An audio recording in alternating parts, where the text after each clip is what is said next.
చైత్ర శుద్ధ పాడ్యమి నుండి 5 రోజుల పాటు తిరుమల శ్రీవారి క్షేత్రంలో ఆకాశగంగ బాలాంజనేయ ఆలయాల్లో హనుమ జయంతి ఉత్సవాలు 2న మహి జయంతి 19 నుండి 21 వరకు జ్యేష్ఠాభిషేకం 20న నాదమునుల వర్ణతిథు నక్షత్రం 22న గరుడ సేవ జరుగుతాయని భోగి గణపతి పీఠం వ్యవస్థాపకులు దూసర్లపూడి రమణరాజు తెలిపారు. కాకినాడ భోగి గణపతి పీఠంలో హనుమత్ జయంతిని పురస్కరించుకుని పీఠంలో శ్రీ వెంకటేశ్వర స్వామివారి పంచలోహాల పాదాల వద్ద జరిగిన శ్రీవారి 33వ జపయజ్ఞ పారాయణలో ఆరాధికులకు రవిక పసుపు కుంకుమ తాంబూలాలు పంపిణీ చేశారు.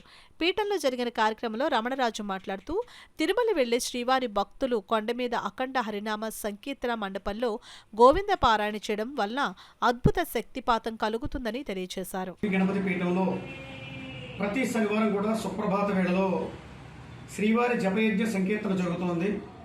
ఇది 33వ శనివారం.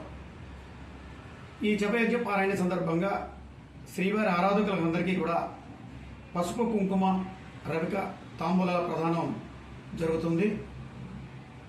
ఈ గోవిందనామం యొక్క అఖండ హరిరామ సంకీర్తన అనేటువంటిది చాలా అద్భుతమైనటువంటి శక్తిపాతం.